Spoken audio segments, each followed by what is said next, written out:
In Young's double slit experiment, derive the condition for constructive interference, destructive interference at a point on screen. दूसरा part है find the expression for position of fringes on screen. तीसरा part है find the expression for fringe thickness. पहले मैं condition निकालनी है। देखिए light एक इलेक्ट्रोमैग्नेटिक वेव है और कोई भी इलेक्ट्रोमैग्नेटिक वेव ऐसे लिखी जाती है y equals to sine omega t. ठीक है, बिकॉज लाइट जो होती है वो ऑसिलेटिंग चार्ज पार्टिकल से प्रोड्यूस होती है, तो वो एक साइनोसॉइडल वेव होती है। सबको पता है लाइट इस तरीके से होती है, तो लिखी भी इस तरह से जाएगी। और हम सिर्फ साइन से नहीं लिख सकते थे, क्योंकि ये एम्पलीट्यूड की यूनिट कहाँ से आएगी फिर, है ना। साइन की तो यूनिट ही नहीं होती, तो आगे हमें के लगाना पड़ता है जो कि फिक्स एम्पलीट्यूड को बताता है। तो लाइट ऐसे मेंशन की जाती है। तो जब हम इंटरफेरेंस कर रहे होते हैं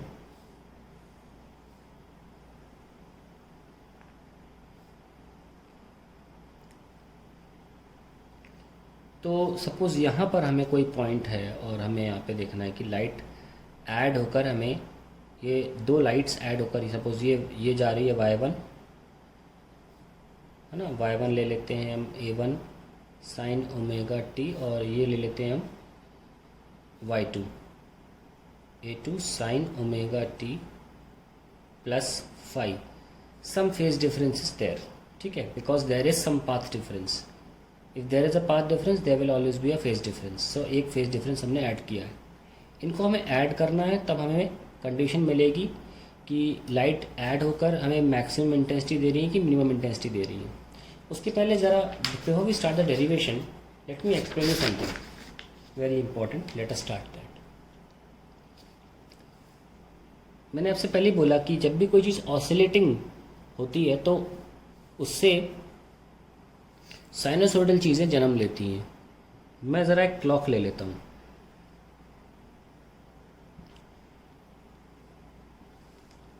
एक क्लॉक लेता हूँ, मैं भी क्वेश्चन नहीं कर रहा, मैं एक्सप्लेन कर रहा हूँ इस बात के लिए।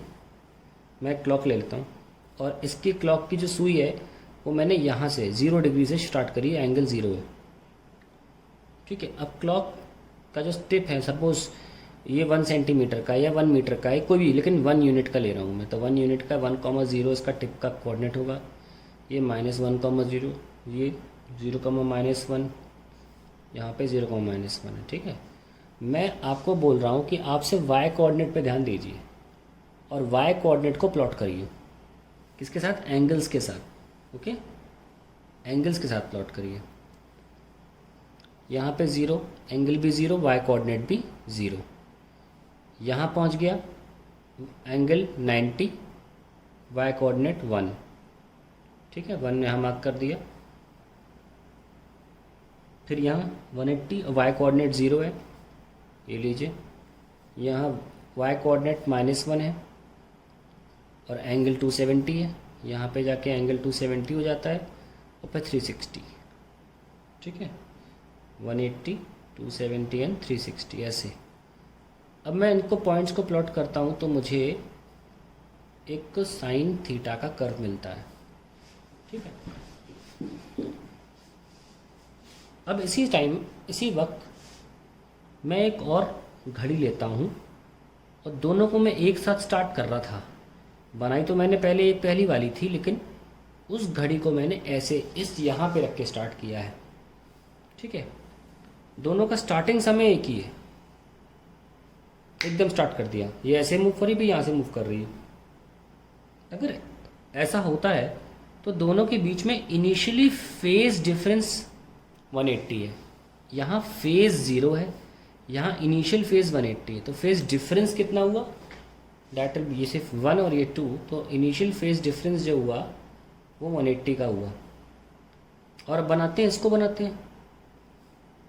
दोनों का हमने रेडियस सेम लिया है तो दोनों का वेवलेंथ सेम निकलेगा। ठीक है, ये लीजिए, हमने इसको बनाया और हमने दो लाइंस के पॉइंट्स लिए, तो यहाँ भी, ताकि डायग्राम बढ़िया सा बने। तो देखो, जब ये एरो यहाँ आएगा उसी टाइम में ये एरो यहाँ गया था, उसी टाइम में एरो यहाँ आया है। 90 डिग्री पहला रोटेशन ऊपर है, इसका ऐसे है, तो ये ऐसे बनेगा ना, पूरा डायग्राम ऐसे बन जाएगा इसका। तो हमने देखा कि अब जब हम इन वेव्स को जोड़ते हैं, अब जब मैं इन वेव्स को जोड़ता हूँ तो मुझे कुछ भी नहीं मिलता, क्योंकि ये क्रेस्ट इस ट्रफ को खा जाता है, ये ट्रफ इस क्रेस्ट को खा जाता है। The intensity is zero, completely zero, कुछ नहीं बचता। ऐसा कब हुआ? जब फेज डिफरेंस था ज़ीरो का। आइए अब एक और बात करते हैं। सबको पता है कि ये लैम्डा के बराबर होता है, एक क्रस्ट और एक ट्रफ मिला के लैम्डा बना लेते हैं, है ना। तो आधा एक अकेला क्रस्ट कितने के बराबर होगा? λ/2 के।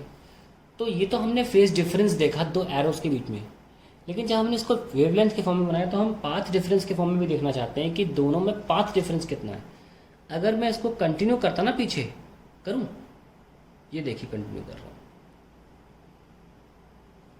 तो आप देख सकते हैं कि इसकी स्टार्टिंग पॉइंट इसकी स्टार्टिंग पॉइंट में λ/2 का फ़र्क है। कैसा तो इसका स्टार्टिंग पॉइंट यहाँ होगा ना। अगर दोनों को बिल्कुल सेम शेप का देखना चाहें तो ऊपर पहाड़ है ऊपर पहाड़ है, ऐसे देखना चाहें कि इसका जो इनिशियल पॉइंट है जहाँ से स्टार्ट होता है ऊपर जाना और ये ऊपर जाना, उनमें देखो λ/2 का फ़र्क है। ऐसा और नो यहाँ से निकल के आया कि जब भी फेज डिफरेंस 180 डिग्री का होगा, पाथ डिफरेंस डेल्टा पी λ/2 का होगा, है कि नहीं। आइए दूसरा एग्जाम्पल ले लेते हैं। सपोज मैंने दो रोटर्स फिर से ले लिए और दोनों को एक साथ स्टार्ट किया है, एक साथ। तो हम पहले बना चुके हैं, यहाँ से स्टार्ट करने वाले को ऐसा बनता है, और ये भी वही लिया है, तो कैसा बन रहा है? वैसे ही बन रहा है, वैसे ही बनेगा ना ये भी। अब जब मैं इसे ऐड करूँगा तो ये ऐड होके डबल दे देगा ना, यस और नो, क्योंकि प्रॉपरली ऐड हो रहे हैं। एम्पलीट्यूड यहाँ पे ए है, यहाँ है, 2a हो जाएगा यहाँ पे। यानी कि जब हमारा फेज डिफरेंस, यहाँ भी फेज 1 0 है, यहाँ फेज 1 कितना है? 0 है, फेज 2 0 है, फेज डिफरेंस 0 होगा। और लैम्डा में भी कोई डिफरेंस नहीं है, पाथ डिफरेंस भी कितना है? 0 है। तो जब फेज डिफरेंस 0 होता है तो पाथ डिफरेंस भी 0 होता है। ऐसे में हमें इंटेंसिटी मैक्सिमम मिलती है। आइए एक एग्जांपल और ले लेते हैं।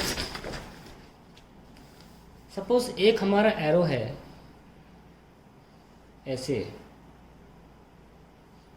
और दूसरा एरो जो है हमारा, थोड़ा सा अजीब लगेगा सुनने में, इसका हमने फेज लिया है 0 डिग्री, पर इसका फेज लिया हमने 360 डिग्री। ये एक चक्कर घूम के आ चुका है 360 डिग्री, है ना। ये 0 डिग्री है, ये 360 डिग्री, लेकिन डायग्राम तो सेम बनेगा ना, क्योंकि ये तो यहाँ से स्टार्ट हो रहा है ना। भले एक चक्कर घूम के आ गया, पर स्टार्ट तो फिर से यही होगा, क्योंकि वाई कोऑर्डिनेट तो इस पॉइंट का 0 है। तो अगर phase difference delta phi 360 degree या 2 पाई रेडियन के बराबर है ना, तो आप नोटिस करिए, अगर ये एक चक्कर पहले से घूम चुका है तो ये इसके पहले से आ रहा होगा, है ना। ये एक चक्कर पहले से घूम चुका है। अगर आप इसको कंटिन्यू करें तो अगर पहले से घूम चुका है तो ये सो रहा था जब ये एक्चुअली स्टार्ट कर चुका था। तो इसका इनिशियल पॉइंट, इसका इनिशियल पॉइंट कितनी दूरी पर है? लैम्डा की दूरी पर। वो तो आप देख रहे हैं, यहाँ से आपको लग रहा है अभी जन्म ले रहा है। नहीं, मैं क्या कह रहा हूँ, एक चक्कर पहले ही घूम चुका था ये। तो जब इसका t = 0 टाइम था, ये ऑलरेडी यहाँ से स्टार्ट कर रहा था, कर चुका था एक थोड़ा टाइम पहले। तो यानी कि जब 360 डिग्री होगा तो एक चक्कर घुमाने के लिए एक पूरा वेवलेंथ बनाना पड़ता है ना। इसका मतलब जब फेज डिफरेंस 2 पाई रेडियन होता है तो path difference delta P lambda के बराबर होता है। और आप ऐसे समझना नहीं चाहते तो सिंपली समझ लीजिए कि जब आपका ये देखिए एक वेवलेंथ, तो कितना एंगल बनाते हैं यहाँ से यहाँ तक? 0 360। तो लैम्डा कॉरेस्पॉन्ड्स टू 360 डिग्री और 2 पाई रेडियन। जब पाथ डिफरेंस पता है तो आप इजीली फेज डिफरेंस में जा सकते हो, कन्वर्ट कर सकते हो। तो हम कन्वर्टर निकालते हैं कि 2 pi corresponds to lambda meters का फेज डिफरेंस, पाथ डिफरेंस, तो 2 पाई रेडियन, तो 1 radian corresponds to lambda upon 2 pi meter path difference. तो अगर आपके पास आपको अगर x रेडियन दे रखा है कोई, तो आप lambda by 2 pi into x path difference लिख पाओगे। तो अगर आपको फेज डिफरेंस गिवन है तो आप पाथ डिफरेंस कैसे जा सकते हो, उस फेज डिफरेंस में लैम्डा बाई 2 पाई मल्टीप्लाई कर दो। So if you want to convert phase difference to path difference, multiply the given phase difference by by lambda by 2 पाई, है ना। जैसे कि आप यहीं देख लीजिए, अगर आपको पाई रेडियन का फेज डिफरेंस गिवन है, डेल्टा फाई गिवन है, तो डेल्टा पी कितना होगा, lambda by 2 pi into pi, cancel. ये देखो लैम्डा बाई 2 आ गया, अभी किया था हमने कि फेज डिफरेंस जब पाई होगा तो पाथ डिफरेंस लैम्डा बाई 2 होगा।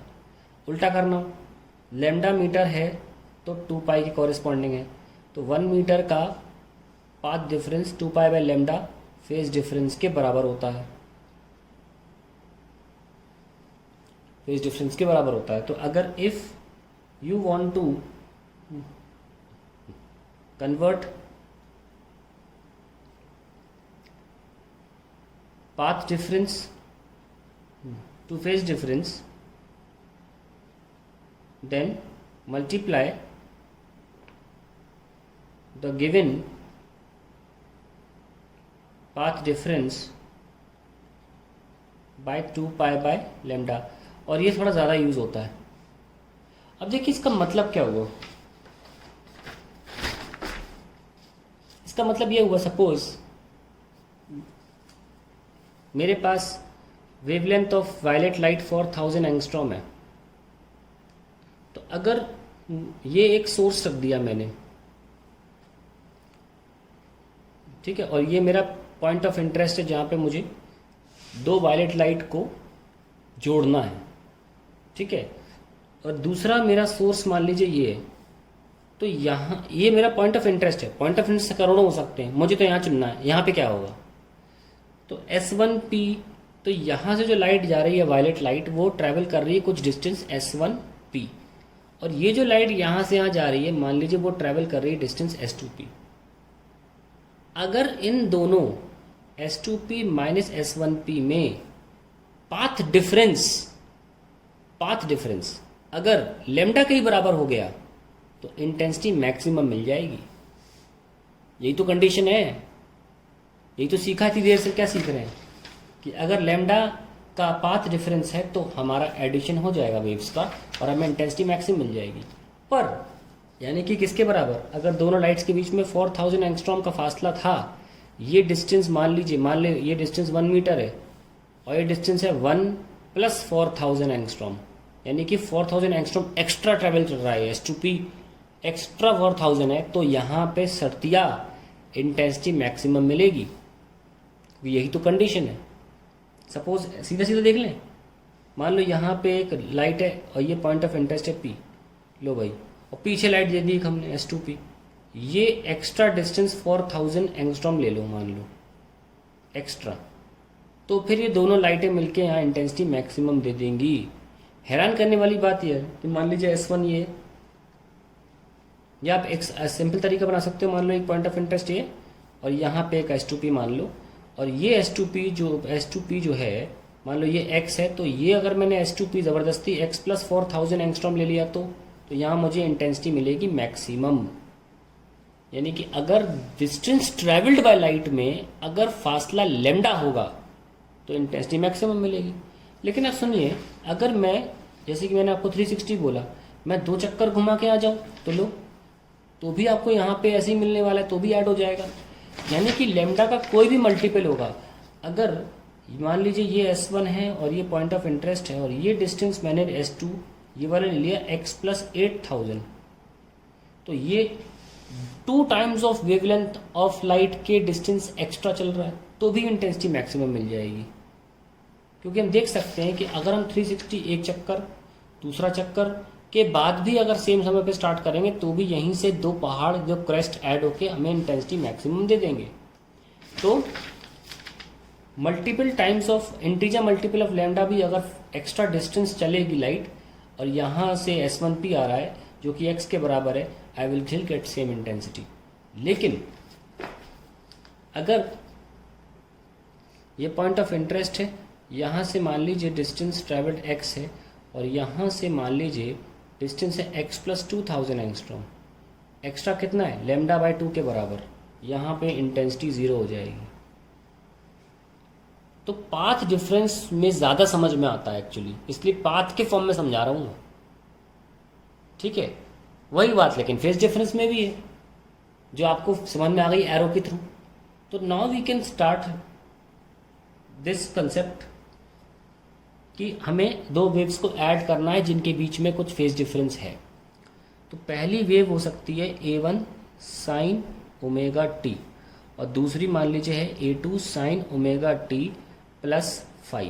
मान लेते हैं ये फाई फेज आगे है ना। ये फाई कुछ भी हो सकता था, ये फाई फेज पीछे भी हो सकती है, आगे भी हो सकती है, वो कंडीशन एंड में हम रख पाएंगे। लेकिन अभी फाई ले लिया है। अब इन्हें ऐड कैसे करते हैं? ये ऐड मतलब जैसे हमने दो ग्राफ्स को ऐड कर रहे थे ना, वो प्लस लग के ऐड होता है। A1 sin ωt + A2 sin ωt +φ। तो A1 sin ωt + A2 sin ωt cos phi + A2 cos ωt sin phi। So we have A1 + A2 cos phi, यहाँ sin ωt कॉमन ले लिया, + A2 sin phi, यहाँ पे cos ωt अलग से निकाल दिया। ये हमारा फाइनल y1 + y2 y आ गया है जब दोनों ऐड हो रही हैं। अब इसकी जुगाड़ क्या है? A1 + A2 cos phi को हम A cos थीटा लिख लेते हैं।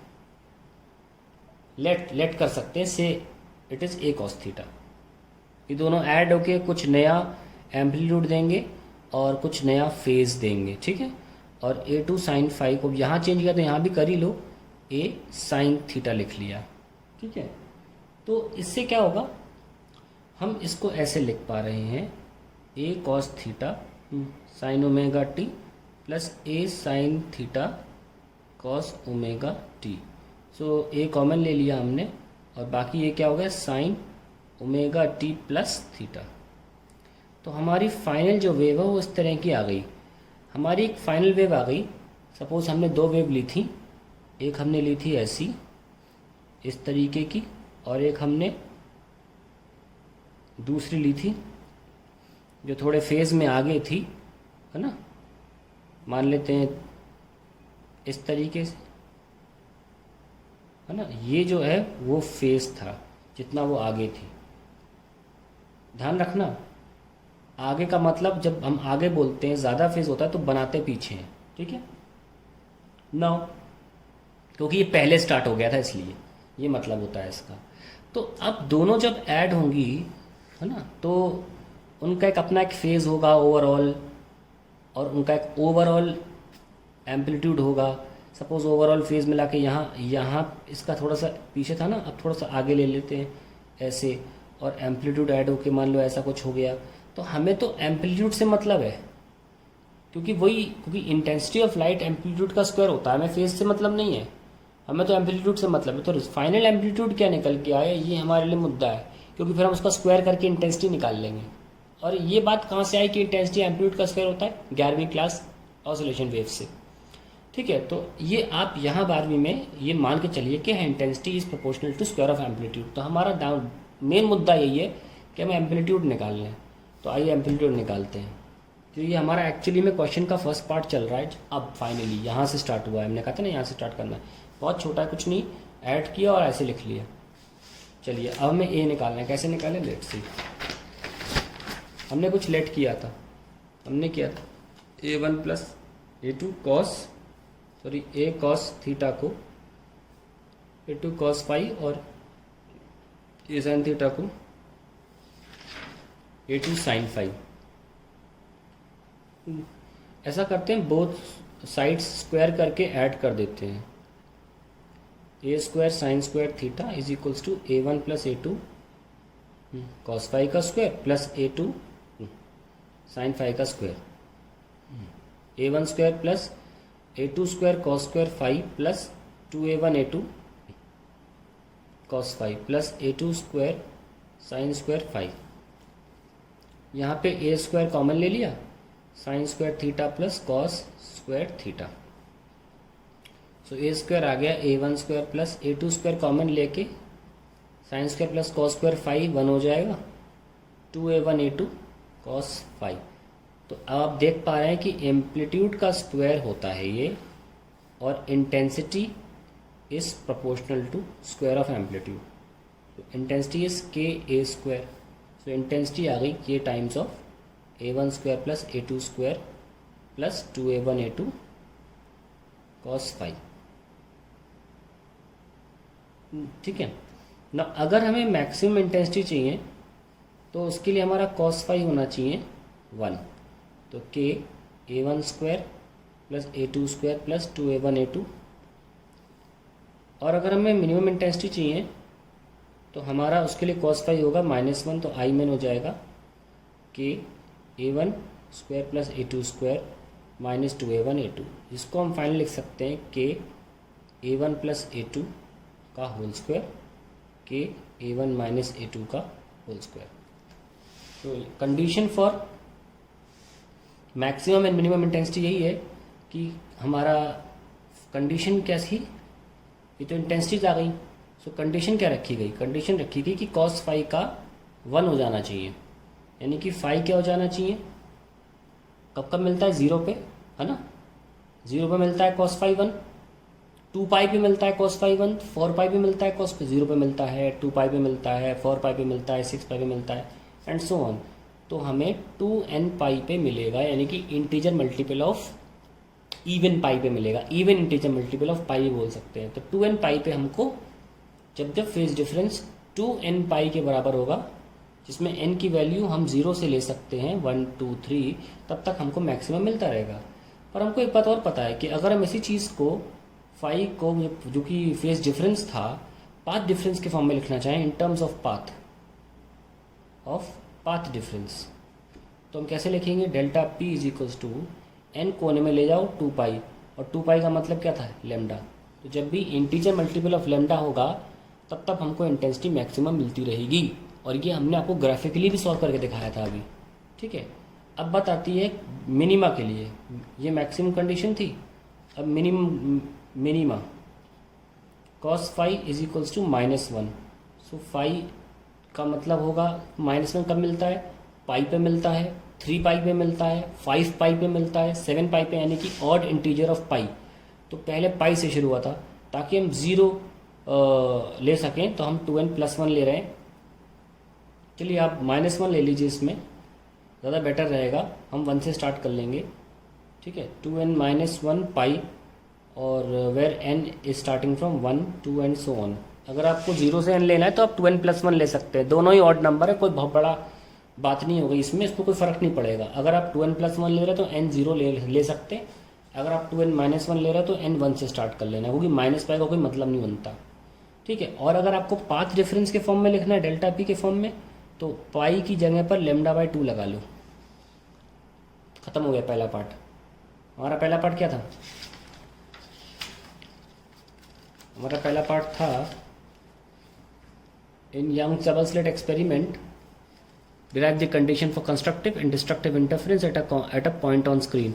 हमने बस कंडीशन निकाल दी। कंस्ट्रक्टिव इंटरफेरेंस मतलब मैक्सिमम इंटेंसिटी, कंडीशन क्या है, पाथ डिफरेंस n लैम्डा या phase difference 2n pi, path difference 2n - 1 λ/2 या फेज डिफरेंस 2n - 1 पाई। ये टोटल कंडीशन हमने निकाल दी, पहला पार्ट कर दिया। फिर हमसे बोला जा रहा है फाइंड करिए, find the expression for position of fringes on screen. अब कंडीशन तो मिल गई हमको, अब पोजीशन निकाल लेते हैं। लेट्स सी कैसे निकालनी है। ये हमारा इंटरफेरेंस के लिए एपरेटस है। ठीक है, ये स्लिट S1 या S2। मान लीजिए हमारा पॉइंट ऑफ इंटरेस्ट ये है, ठीक है, P, जहाँ पे हम देखना चाहते हैं कि क्या होगी इंटेंसिटी। तो मान लीजिए ये लाइट यहाँ से गई S1P और एक लाइट यहाँ से गई S2P, ठीक है। तो अगर S2P माइनस S1P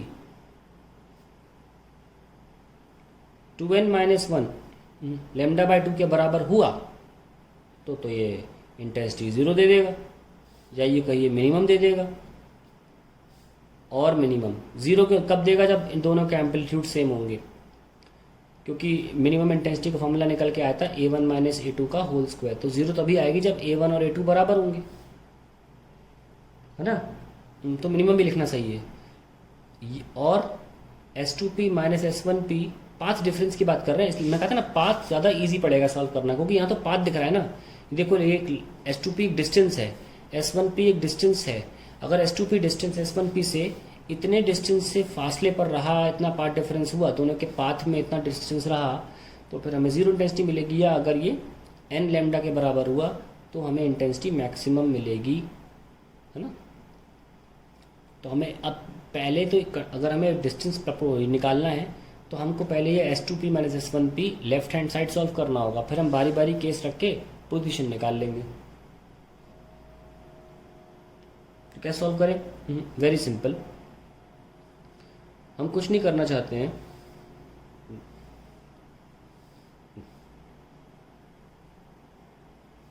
यहां से ये कितना छोटा d था ना,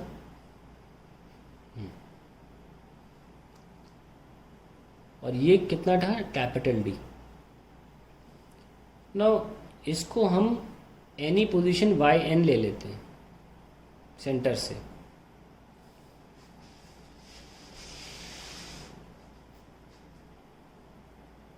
ठीक है, और मान लीजिए हमने एक परपेंडिकुलर गिरा दिया। ध्यान रखिएगा ये बहुत छोटा होता है 1 mm के बराबर, और ये कितना 1 मीटर होता है। तो ये दो पॉइंट्स बहुत पास में हैं, तो ये 90 डिग्री है, तो ये भी हल्का फुल्का 90 मान सकते हो। तो फिर ऐसे में ये डिस्टेंस क्या होगा बराबर, इसको हम n बोल रहे हैं, n। तो ये एक्स्ट्रा डिस्टेंस हो गया। सो क्या हुआ? S2n is the extra distance. So S2n वो एक्स्ट्रा डिस्टेंस क्या मतलब हुआ? S2P minus S1P। S2P minus S1P यही तो बचा, ठीक है ना। इस सेंटर से हम एक लाइन खींच रहे हैं CP, और इस एंगल को थीटा मान रहे हैं, क्योंकि ध्यान सुनना, ये एंगल 90 है, ये 90 माइनस थीटा हो गया, तो ये क्या बचा? थीटा, है ना। तो अगर ये थीटा है, ये d है, ये एंगल 90 है, तो सामने वाला थीटा के सामने वाला क्या होता है? d sine theta. तो ये किसके बराबर मिल गया हमको? d साइन थीटा के बराबर मिल गया, है कि नहीं। So if P is the point of minima, then d sine theta हम लिखेंगे 2n माइनस 1 लेमडा बाय 2 के बराबर। साइन थीटा लिखेंगे 2n minus 1 lambda by 2d के बराबर, क्योंकि ये एंगल्स बहुत छोटे हैं, बहुत छोटे। तो sine theta can be taken as tan theta. तो tan theta is equals to 2n minus 1 lambda by 2d, and then tan theta, ये थीटा है, तो tan थीटा क्या हुआ?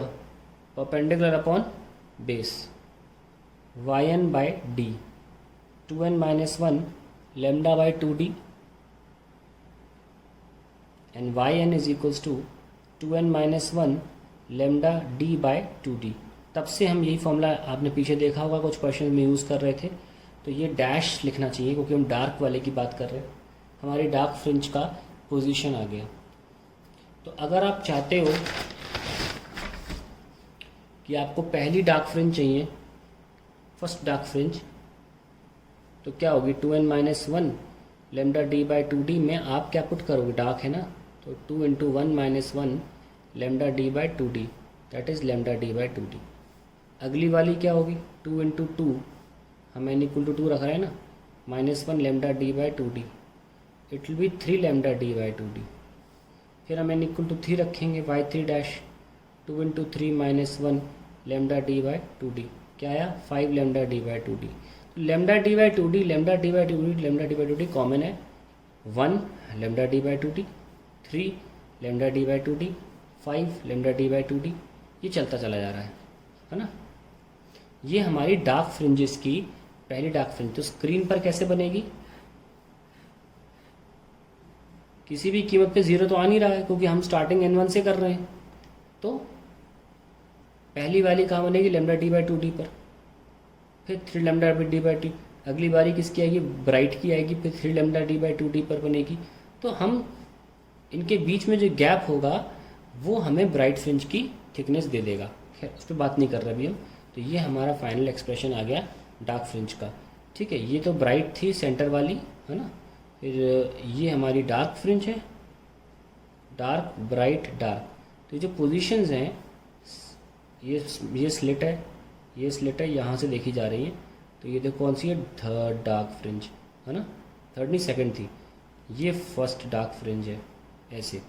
तो ये जो फर्स्ट डार्क फ्रिंज का जो है हाइट है वो lambda T by two T, और ये जो है वो है 3 lambda D by two T, ठीक है ना। देख सकते हैं second dark fringe, first dark fringe, ये फर्स्ट डार्क फ्रिंज, ये सेकंड डार्क फ्रिंज। तो इनकी हाइट बता दी मैंने ऐसे फॉर्मूला निकाल के। अब बात करते हैं हम ब्राइट की। हमने जो एपरेटस बनाया था, अगर ये पॉइंट भी हमारे लिए पॉइंट ऑफ ब्राइट फ्रिंज होता, S2 हमने परपेंडिकुलर गिराया था, n ये एक्स्ट्रा डिस्टेंस था, ये थीटा हो गया था, हाँ थीटा, ये d था। तो एक राइट एंगल ट्राइंगल में हाइपोटेन्यूज अगर d है तो ये क्या होगा, d साइन थीटा होगा, है ना। अगर ये extra distance d sine theta n lambda के बराबर हो गया, यानी कि कंडीशन हमने किसकी पुट करी, कंडीशन फॉर मैक्सिमम। हम कंडीशन फॉर मैक्सिमम डाल रहे हैं इसमें कि अगर दो लाइटों के डिस्टेंस ट्रैवल के बीच में दूरी इंटीजर मल्टीपल ऑफ लैम्डा के बराबर है तो गारंटी से पी पॉइंट ब्राइटनेस दे देगा। हमने पीछे ऐसा एग्जांपल लिया कि दो लाइट्स को अगर लैम्डा के फासले पर जोड़ा जाए तो वो ब्राइटनेस दे देती है। तो साइन थीटा आ गया एन लैम्डा बाई डी, और साइन थीटा को हम टेन थीटा लिख लेते हैं तो आता है एन लैम्डा डी, और फिर टेन थीटा होता है वाई एन। डैश लगाने की ज़रूरत नहीं है क्योंकि ये ब्राइट है, तो वाई एन कितना हो गया, n lambda D by D. तो ये हमारे पास कंडीशन आ गई ब्राइट फ्रिंज की। नाउ अब मैं कुछ अजम्पशंस जो लिए थे उनको एक्सप्लेन कर देता हूँ। देखिए ये दो पॉइंट्स है, सपोज कितनी पास में है ना, और मैं बहुत दूर जाके एक स्क्रीन ले लेता हूँ, ले लिया, और मान लीजिए मेरा पॉइंट ऑफ इंटरेस्ट है, ये देखो, ये देखो, ये कितनी पास में। अब बताइए अगर मैं ये 90 डिग्री गिरा दूं तो आपको सेम लग रहा है ना, क्योंकि पॉइंट्स बहुत पास में है। आप अग्री, मैं कहता आप मानता हूँ, आप कहते हैं सर दो एंगल 90 डिग्री कैसे हो सकते हैं, 89.5 होगा। आप एंगल देखो ना, बिल्कुल कितना कम एंगल है, तो 89.5 ले लो, अप्रॉक्सीमेटली तो बराबर है ना। इसीलिए हम S2n को एक्स्ट्रा डिस्टेंस मान सकते हैं। हम मान सकते हैं कि ये दो लाइन बराबर हो गई हैं, तो बच गया जो पोर्शन है वो एक्स्ट्रा है, इसलिए असम्पशन लिया था हमने। अब जो फाइनली जो थर्ड पार्ट हमारा आता है वो है फ्रिंज थिकनेस का। पैटर्न की बात करते हैं। ये हमारा इंटरफेरेंस एपरेटस है और ये हमारा सेंटर है। हमने साबित किया कि ब्राइट के लिए फॉर्मूला निकल के आएगा लैम्डा डी बाई डी, और हम ब्राइट में n0 रख लिया करते थे, तो पहली ब्राइट फ्रिंज तो 0 भी बन रही है, सेंटर भी बन रही है ना, क्योंकि दोनों का जो पाथ ट्रैवल्ड है लाइट का वो सेम है। और जब पाथ ट्रैवल्ड सेम होता है तो पाथ डिफरेंस 0 होता है। फेज डिफरेंस जब 0 होता है तो आपको इंटेंसिटी क्या मिलती है, मैक्सिमम, ठीक है। दूसरा ब्राइट कब मिलेगा आपको, 1 लैम्डा डी बाई डी से की दूरी पर। मान लीजिए ये फासला 1 लैम्डा डी बाई डी का है, थोड़ा फैल जाता है लेकिन हम पॉइंट वाइज दिखा रहे हैं कि ये ब्राइट मिल गया आपको सेंटर वाला। अब हम बात कर रहे हैं पहले ब्राइट फ्रिंज की जो सेंटर पे नहीं है। पहला ये बीटा नॉट ले लो इसको, बी नॉट, ब्राइट 1, फिर अगला ब्राइट 2, है ना। तो ऐसे आपके मिलते रहेंगे ब्राइट ब्राइट, और बीच में क्या आते रहेंगे, डार्क आते रहेंगे ना। यहाँ पे डार्क आएगा, डार्क 1, ये डार्क 2 एंड सो ऑन। तो दो डार्क के बीच में आपको क्या मिलता है, एक ब्राइट मिलता है, या दो ब्राइट के बीच में आपको क्या मिलता है, डार्क मिलता है ना। तो पोजीशंस क्या हैं, अगर हम दो ब्राइट ले लें, दूसरा का 2 लैम्डा 2 लगा दो यहाँ पे, and y2 2 lambda D by D, और पहला क्या था 1 लैम्डा डी बाई डी।